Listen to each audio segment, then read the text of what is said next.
G'day middle years and welcome to week 8. We are really at the cutting edge of doing our assessments in the term. My advice for parents and for students is revise, especially those students in year 8 and year 9. What we're doing with assessments in year 8 and year 9 is we're trying to mirror what's going to be required in the new senior curriculum with more tests and exams. So the skill that the students need to be showing is the skill of revision and retaining large amounts of knowledge, not just a small chunk of knowledge over 2 or 3 weeks, but large amounts of knowledge over a whole term, because that's a skill they'll need when they go into their exams in year 12 for the new senior curriculum. Resubmit is my other bit of advice. Use the drafting system and use it properly. Really ask your child to show you their work before they submit it so that you can read over and give them advice. Ask them to go through their work and check for simple errors, because if a teacher's bogged down checking simple errors in written work, they can't give the high quality, deeper feedback that the child might need to increase their grade up to a higher level, because they get bogged down with capitals and punctuations and those things.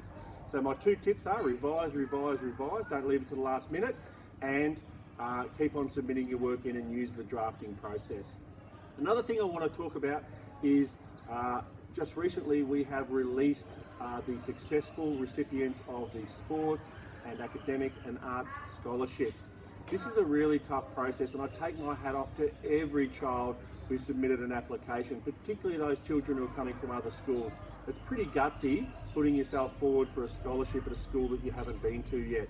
So well done to everybody. It's a really difficult job to do, to go through and decide who actually wins the scholarship, and unfortunately there are some students that didn't attain a scholarship, but I really do take my hat off to them. Well done, because the quality of the applicants this year were fantastic, and they were all wonderful. And I know my teachers absolutely loved watching them do their performances and talking to them in their interviews. Every single one of them is an absolute star. Another exciting thing going on in middle years is the Andy program that our e-learning and innovation coordinator, Miss McCall, is working so hard on. Andy is the St Andrews Innovation Environment. It is a digital learning platform, which basically what we're trying to do is open up education so parents can see what the children are doing, also have it so that students can do work from home or anywhere in the world.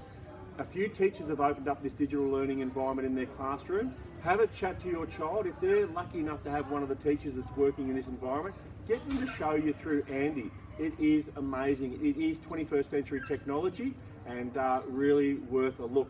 As we roll it out over the next 3 or 4 years, we really want to open up education to the whole community so that everybody knows what the children are studying, everybody knows the quality of the work that's getting handed in, the feedback that's coming back, so that we can all work together, teachers, parents and students, to get the best outcome for our children. Now, also a lot of you parents would have been driving in and out of St Andrews and wondering what the Besser Block building is down at the base of our footprint of our St Andrews Catholic College site. That is actually AFL Cape York House for Girls. I was very fortunate a few weeks ago to go travelling through TI with AFL Cape York staff members and having a look, and it was really eye-opening that if you're in remote communities or you're in the Cape, you have to send your children away to boarding school as soon as they need to go to high school. And that was an eye-opener for me. So what AFL House, they've got the boys in town and they're building the girls at the base of our site. What they're doing is they offer a boarding facility that the children can come and stay at. However, they do have a choice of what school they want to go to. So the AFL House Cape York for Girls that's down near Redlinch there, some of those children, some of those girls will come to St Andrews, some will go to Redlinch State, some will go into town to St Monica's. It's a really wonderful initiative, and I really do take my hat off to AFL House for the wonderful work they do, offering a variety of educational opportunities to the remote and regional students. Anyway, middle years, that's me signing off. Have a great week, and I'll talk to you soon.